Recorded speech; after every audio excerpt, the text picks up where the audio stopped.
So what are mitochondria? They are tiny little organelles inside each of our cells. They do all the energy generation for the cell. So you typically have about 100 mitochondria in your cell. They kind of move around, and they they combust the glucose and the oxygen, and they make ATP, and that's what the cell uses to do everything it does. And they have their own tiny little mitochondrial DNA, which are rings. And the nuclear DNA is 3 billion base pairs. The mitochondrial DNA is only 16,000 base pairs. So that's a good example of just how small they are. And they're very similar in a lot of ways to what you see in bacteria, because that's originally where mitochondria came from. Originally, the theory is that they were bacteria floating around a billion years ago, and they joined in with the DNA and made us. A billion years later of mitochondrial and nuclear DNA evolution has produced us, right? So what doctors know this, and this has been studied for many years, mitochondrial decline as we age is one of the underlying reasons for many, many, many diseases. And it's really very simple. Your cells run on energy, and when you're 20, of course, that's at your peak. That's when you're full size. Your mitochondria are in perfect condition. The mitochondrial DNA are all in perfect condition, but that declines as we get older. And we're learning a lot about how that decline works. And it causes all these diseases because there's just not enough energy for the cells to do their job properly. Okay. It's really just that simple.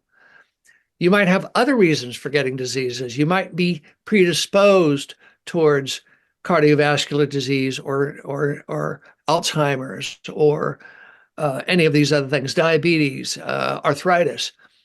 But the mitochondrial energy decline is what kind of triggers it. So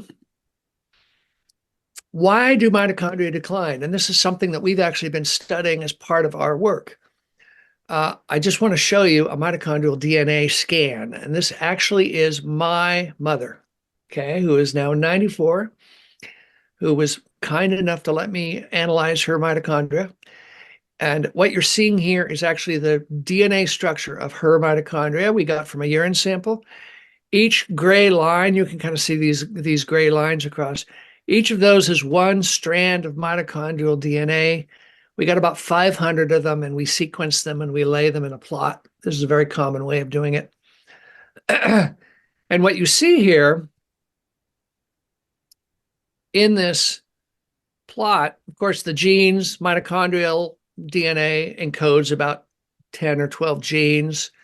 But what you see are all these little dots and lines. These are all errors.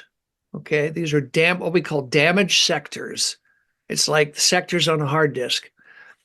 As you get older, your mitochondrial DNA is replicating constantly, and every replication, there's a chance of a little bit of an error creeping in. So my mom actually has a damage score of 25%. And then this is mine. And by the way, mitochondria are passed down from the mother to the child with absolutely no modification. There's about 500,000 mitochondrial DNA in each egg cell. The nuclear DNA comes from the father and the mother. The mitochondrial DNA just comes from the mother. And so I have exactly the same as my mother. So in theory, it should look the same. But you can see the difference. I only have an 11% damage score, okay? This is my nephew, who also has exactly the same mitochondria because he's descended through my sister. He has a 7% damage score.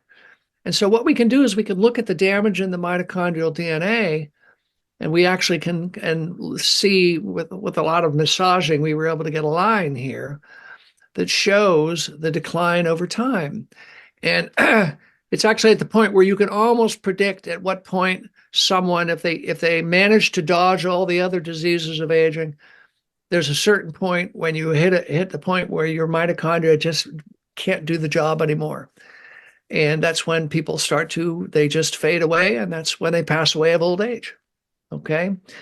So, of course, there's a lot of other pieces of aging. There's a lot of other things in aging, but the mitochondrial component is its own aging curve, which is very, very